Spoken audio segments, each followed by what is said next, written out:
After some delay, welcome to the final episode of Series 4 of the BCS Sport or BCS Podcast. This time, I'm going to be reviewing all of the episodes that I've done in 2025, as well as also looking back at the year in sport this year. And as a part of that, you'll also be hearing again from some of the contributors that have graced us with their presence this year.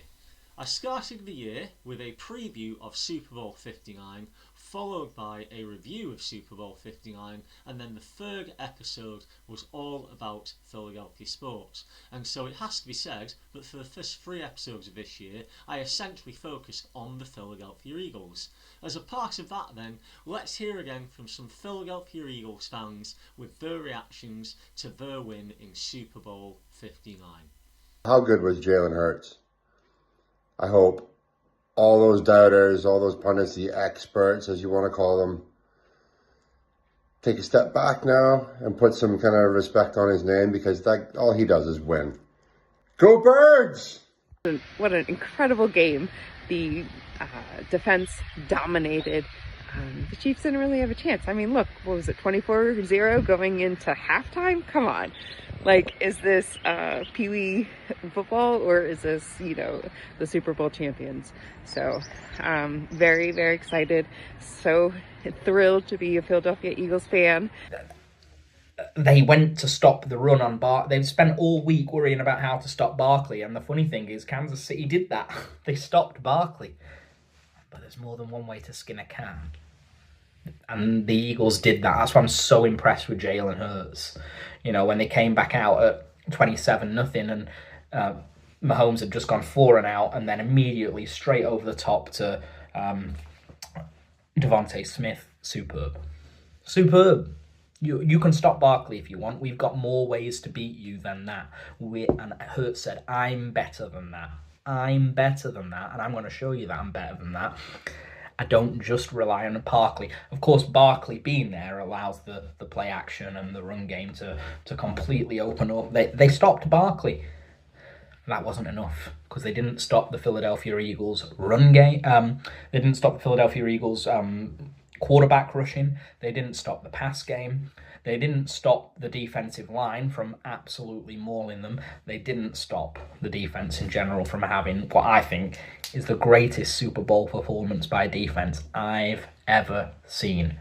Fly, Eagles, fly. After that, I then celebrated 1 year of the BCS podcast by doing an episode focused on US versus UK sports fandom. As a part of that, let's hear again from Mebe Febo on how she feels UK pub culture can affect her as a female sports fan. I think it's a very, sports has taken the place of, ritual fighting, and it is very kind of tribal. It's part of what we need. We seem to need representatives of our own struggles to love and representatives of our own struggles to hate, and that's really obvious in the UK, perhaps because it's so tightly keyed to individual identity and personality, and also the beer is a lot stronger and comes in bigger glasses. And people put a lot of it away. The drinking culture is quite strong in the UK. So, yes, it often does feel a little bit... there's pubs and pubs. There are supporters pubs where you would not go in with a rival's jersey on your back.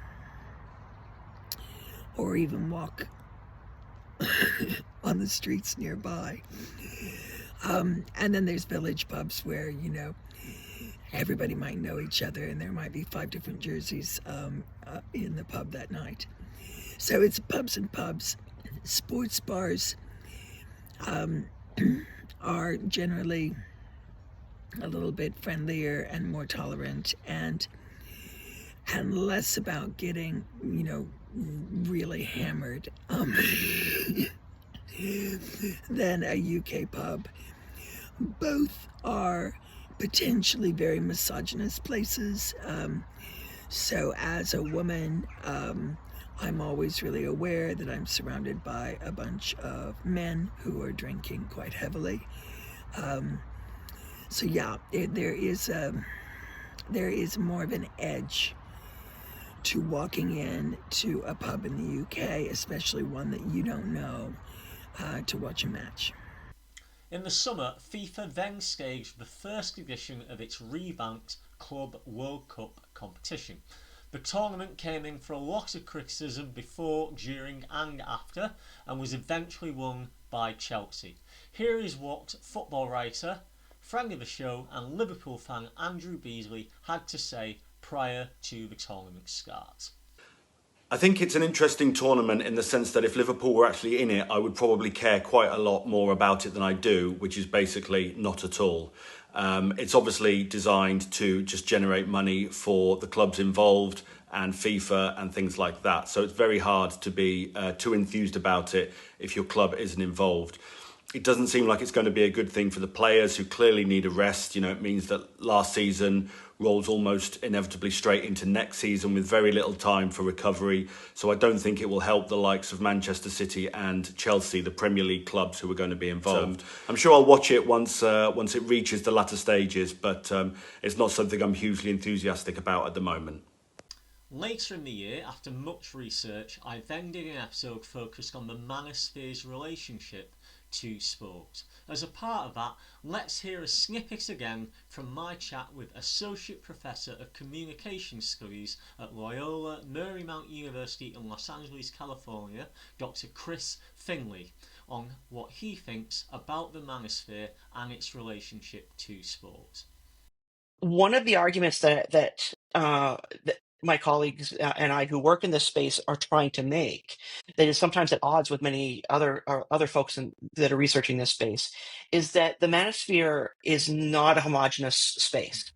It's actually, I joke it should be the manosphere, which is a terrible joke, but it does actually capture something important, which is that there's a diversity of viewpoints in that space. And in fact, the manosphere is largely internet discussion, right? And so in that space, if it's a discursive space, you have to ask yourself, well, what is the reason that this has cropped up? And one of the reasons it's cropped up, as ugly as it can be, and it is extraordinarily ugly, I will not apologize for any of the sexist or racist material that show up regularly. There are conversations that have not been part of the mainstream discourse for quite a while. In terms of the big manosphere influencers, so for instance, Tate or Rogan, both of them have a background in sport that they want to accentuate. And that's largely because they're using sport as a way to signal their inherent masculinity. Right. I think that it also is a way to signal a particular class perspective. It's sort of understood to be more working class or working class towards middle class. And there's an authenticity there as well that they are trying to signal. The relationship, if I can, between sports masculinity and class, I think is something that has been explored by sports sociologists, but it's something that still needs a fair bit more exploration, particularly the way that we see influencers use it today. Finally, in episode 8 of series 4, I combine my love of sports and movies to talk all about sports movies. Let's hear again from Jo Lenton on why A League of Their Own is her favourite sports movie. It was one of the first times I'd ever kind of seen a film about women playing sport, and it was like, oh my god, what's this all about? But it was so cool because there was obviously loads of different players on the team and all kind of represented a different type of personality and a different character, so it was so cool to see people you could identify with in different ways playing sport, even if they were forced to wear skirts at the time and all that, but dirt in the skirt and all that. But it was cool because it was obviously based on a true story. And at the time, I just remember watching it over and over and over again with my sister, because there was obviously that relationship between Dottie and her sister as well.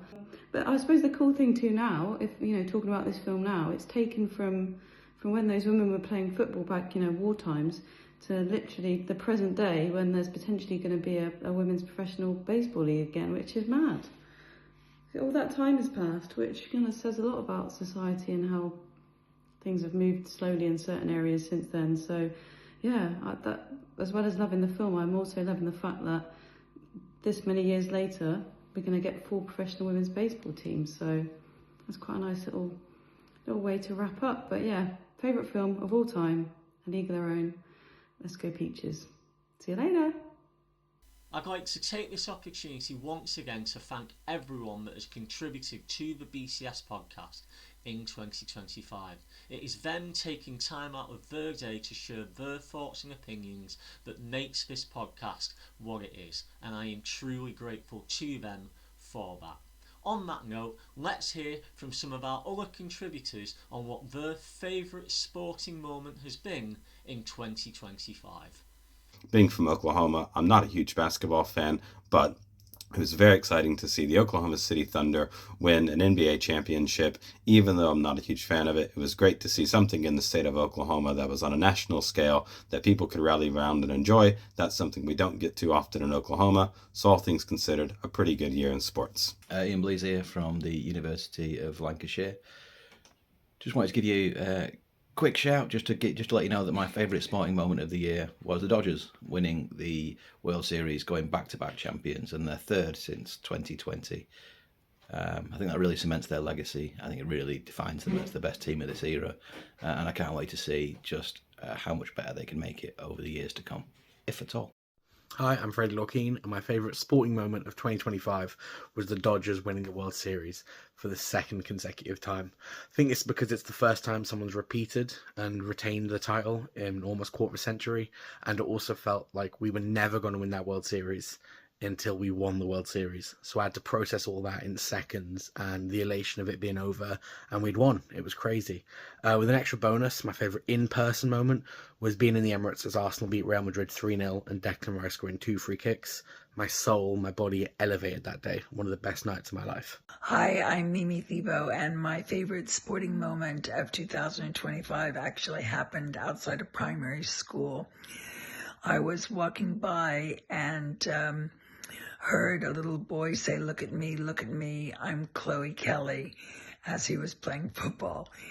And for somebody my age, it was extremely moving to have a young boy wanting to identify with a female football star. So thanks to the Lionesses, and thanks to that little boy who made me feel so happy that we've come so far with women's sports. Hi, this is Jason, aka Bubba on Baseball, and I've been asked to give you my sporting highlight of 2025. As you can see, I'm a Mariners fan. We made the playoffs, and the divisional series versus the Detroit Tigers, Game 5, goes 15 innings, walk off by Jorge Polanco. That was pretty amazing there. And the best part about it, as you walked out of the stadium, there was a live band out there, and they were playing Smells Like Teen Spirit. That's the most Seattle thing ever. Hope you had a great 2025. I'll see you next year. That's it for another episode, another series, and another year of the BCS podcast. As much as I thank my contributors, I'd also like to thank you, the viewers and listeners, for taking time out of your day to listen to me and my contributors and our thoughts on sport. Thank you so much for giving us your time. And with that, I hope you have a wonderful New Year's Eve and a prosperous 2026. I will see you next year, and once again, thank you very much for tuning in to the BCS podcast in 2025. Bye bye now. The BCS podcast is written, produced, edited and hosted by me, Brett Walker. Thank you to Boban Apostolov and Pixabay for the use of the music and sound effects in this episode. This episode features contributions from Ian Blease, Jason Durr, Brett Griffin, Freddie Lorkeen and Dr. Mimi Thebo, as well as archive material from Andrew Beasley, Jesse Depp, Joe Lenton, Ryan Owen, Brian Samuelson and again Dr. Mimi Thebo.